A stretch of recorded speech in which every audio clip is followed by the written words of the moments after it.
Now, for the longest time, video game genres seemed set in stone, but in recent years, lesser-known types of games such as roguelikes, Metroidvanias, and dungeon crawlers have become noticeably more popular, and in amongst them all is the big, sweaty beef lord known as the Souls-like genre. These are harder-than-hard video games that usually test every single fibre of your being as they punish you over and over again. And there are so many new Souls-like games that, unfortunately, some of them don't get to see the light of day in a way that celebrates their greatness. So what we're going to do today is turn that spotlight and shine them up like the stars they are. As I'm Jules, this is WhatCulture.com, and these are 10 recent Souls-like games that didn't get enough love. Number 10, Asteros Curse of the Stars. Souls-likes tend to use a gritty aesthetic, which often gels with the eerie music and ominous atmosphere. Though this combo is usually packaged and parceled with the genre, it can make a lot of Souls titles feel kind of derivative. Fortunately, Asteros Curse of the Stars ditches this angsty, riddled vibe and instead uses Pixar and ancient Greek-inspired art, making everything on the screen pop. Acme Game Studios' hack and slash offers a huge diversity in combat, since players can choose from 6 weapon types and switch between them on the fly. This simple setup allows for dynamic battle strategies and caters to various playstyles. The environments are subtly interconnected, spurring on players to explore. Each biome feels distinct and cohesive, so it's more engaging while venturing from one place to another. Now, that's not suggesting that this colourful RPG is a masterpiece. It has some unpolished gameplay, some excessive dialogue, and the pretty choppy lip syncing gets grating after a while. However, it is still worth checking out, especially for newbies, since it's nowhere near as hard as other Souls titles. Number 9, The Last Hero of Nostalgia. CodeSync's light-hearted role-player successfully blends the punishing gameplay of a Souls-like with a satirical take on video game nostalgia. As you progress through The Last Hero, the narrator butts in with witty and self-deprecating comments, usually delivered with a mix of resentment and reluctant admiration. Not only are these passive-aggressive put-downs hilarious, it often sets the comedic RPG apart from its overly serious peers. Being a parody, this self-aware title could have missed the mark if it focused too much on the jokes. Fortunately, The Last Hero of Nostalgia offers responsive combat, terrific gameplay, and a hefty amount of exploration. Dying repeatedly is a frustrating part of Souls-likes, but it's not as annoying here. The narrator is always eager to berate you, so you're kind of looking forward to hearing his snarky comments each time you encounter failure. Although meshing 3D environments with pixelated characters could be jarring, it ties into the game's emotional story and darker themes about isolation and feeling different. Even though The Last Hero could have been a nostalgia-heavy title that relies on cheap gags, it's a surprisingly deep, layered, and imaginative affair. Number 8, Mortal Shell. Even though Souls-likes are flourishing like never before, it's tricky for developers to craft a game in the genre that doesn't get lost in the shuffle. To leave a lasting impact, the game in question needs to do something different, and that's exactly what Mortal Shell does. As expected, Cold Symmetry's action RPG puts an emphasis on atmosphere, deep lore, and precise combat. But the biggest selling point is the Shell system, which lets players inhabit the bodies of fallen warriors. Each of these fallen heroes has their own distinct playstyle and abilities, allowing players to experiment with multiple strategies. But that's not all. Instead of blocking, dodging, or parrying, Mortal Shell uses a harden mechanic, letting players absorb enemy attacks. Using this defensive maneuver at the right time can interrupt the enemy's flow, giving you the perfect opportunity to counter and turn the tide of battle. The Virtuous Cycle DLC adds a roguelike mode where players can tinker with different abilities and navigate through randomized paths, offering a huge amount of replayability. Mortal Shell can be beaten in a few hours, but the creative mechanics should definitely entice players to keep coming back for more. Number 7, Eldest Souls.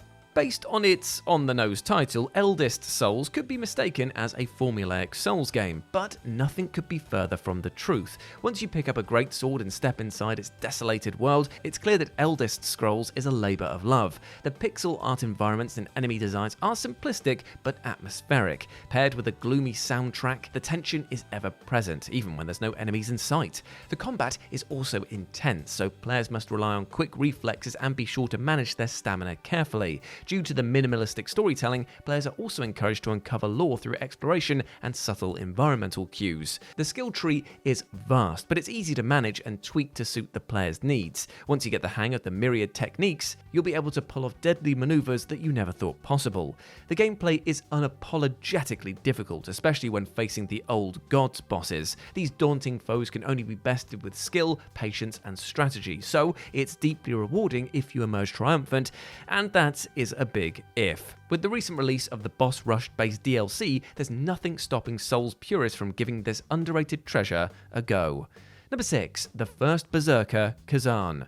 Dungeon Fighter Online is one of the most lucrative video games ever, bringing in over $20 billion. But in 2025, the creators of the side-scrolling hack and slasher decided to mix things up by launching a Souls-like spin-off. It was a bold decision, but it was also the right one based on the positive reception the First Berserker Kazan has received. Despite the drastic change of direction, the Dungeon Fighter offshoot maintains the spirit of the series. Kazan is a major figure in DFO lore, so it was refreshing to see his past explored in depth. This decision offers a character-driven story, making the First Berserker stand out over similar titles. Another aspect that should grab anyone's attention is the artwork. The game mixes cel-shaded anime-inspired characters with photorealistic textures, so every battle is a sight to behold. And speaking of which, the fights get extremely bloody. Though the violence in the original series was tame, the gore here is on par with Game of Thrones or Mortal Kombat, especially when pulling off those cinematic finishes. Whether you're a fan of the series or not, there's enough gorgeous visuals, epic brawls, and visceral action here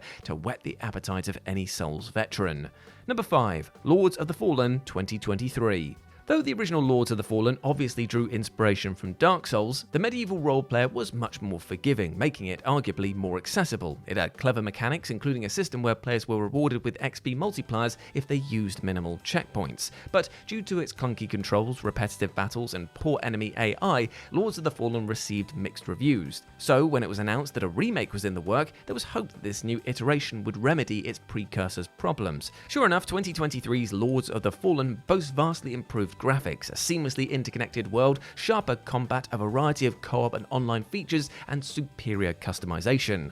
Rather than just tightening things up, this remake introduces new mechanics, most notably the dual world system. At certain points, players must shift into an undead world to solve puzzles, avoid traps, and explore otherwise inaccessible areas, bringing a new strategic aspect to the gameplay. The game suffered a few bugs at launch, but they have been patched out since, and with a sequel announced for 2026, the future is looking bright for the series. Number 4. Grime. Developed by Cloverbyte, Grime carves out a unique identity in a crowded genre with its fluid mechanics, inventive world design, and original combat. The art direction is also stunning, enhanced by a haunting soundtrack that underscores the game's tone perfectly. The environments are intricately crafted, so each biome is distinct in its own grotesque way. Unlike Metroidvania's, backtracking here is kept to a minimum thanks to the phenomenal world structure. Another aspect that amplifies the atmosphere is the Lovecraftian-inspired enemies. These eldritch abominations are so unsettling, they give Stephen King nightmares. However, it's the combat where Grime truly excels. Rather than relying on traditional healing items, Grime's black hole-headed hero must absorb enemies and their attacks in order to maintain their health. This mechanic creates a risk-reward dynamic, since you must choose whether to avoid an enemy's assault or absorb it, knowing that the latter could result in your doom if mistimed.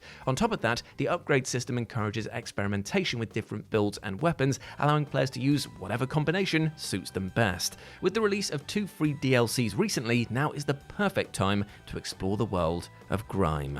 Number 3. Blasphemous II. Now, the Game Kitchen released a Metroidvania called Blasphemous back in 2019. Though it was risky for a new development team to release a game of this ilk in an oversaturated genre, the side-scrolling platformer stood out for its visual style, cutting-edge combat, and merciless boss battles. As its reputation has only grown over the years, fans hoped that the sequel would fare better. Even though Blasphemous II has done well, it deserves more recognition since it surpassed its predecessor in every way. This installment doesn't try to reinvent the wheel, but tightens it up in every aspect, including platforming, sprite details, music, combos, special moves, and level design. And of course, the unnecessarily gory kill animations are back and better than ever. The combat is more precise and responsive than the first game and accommodates all types of playstyles. The smart shortcuts and fast travelling make backtracking less infuriating, which means that players will be more pressed to explore. Even if you couldn't get into the original, the follow-up should definitely be worth your time. And if you're a fan of the Blasphemous series, well, you're gonna love this one. Number 2. Wolong Fallen Dynasty. Though Team Ninja was initially known for Dead or Alive and Ninja Gaiden, they've been leaning into the Souls genre in recent years. Despite the fact that the Nioh series has received high praise, another Team Ninja title that deserved love is Wolong Fallen Dynasty. Similar to Sekiro, Wolong features a more agile and responsive combat system, emphasizing deflection, guard breaking, and redirecting enemy attacks. Battles feel more like a dance, since rhythm and momentum are prioritized over aggressively lashing out. Each weapon type feels distinct, and players can fuse elemental spells into them, allowing for deep build variety and hybrid playstyles. Even though certain games allow you to lower the difficulty if you keep dying, Wolong does the opposite. The game has a morale rank mechanic, affecting the power of you and your enemies. If you die, your morale drops, making adversaries stronger until you earn it back. Now, it might sound unfair, but it compels players to remain vigilant, knowing that their carelessness will cost them dearly. Considering Wolong is one of Team Ninja's strongest titles in a long time, it should have received a lot more attention. And number 1, Death's Door. Playing as a soul-reaping crow, you must traverse between worlds targeting souls that have been marked by death. As soon as you step into the talons of this avian reaper, you're immersed in this dark but whimsical adventure. Like Tunic, Death's Door merges elements from The Legend of Zelda and Dark Souls. Having said that, it carves its own identity due to its fascinating story and style, so it never feels like an imitation of either. Even if Souls-likes aren't your cup of tea, it's hard not to be won over by Death's Door's satisfying combat, captivating world design, and melancholic tone. Thanks to the creative mechanics, the puzzles and combat feel diverse despite the limited weapons and magical abilities. The battles are relentless, but it's still accessible for players unfamiliar with the genre. Though you will die a lot, all the enemies telegraph their attacks, so it always seems fair when you bite the dust. Despite the dark narrative and themes, the isometric action-adventure title is surprisingly funny, especially when the Frog King reveals his title. The campaign is short, but players should find themselves returning to Death's Door again and again due to its boundless innovation.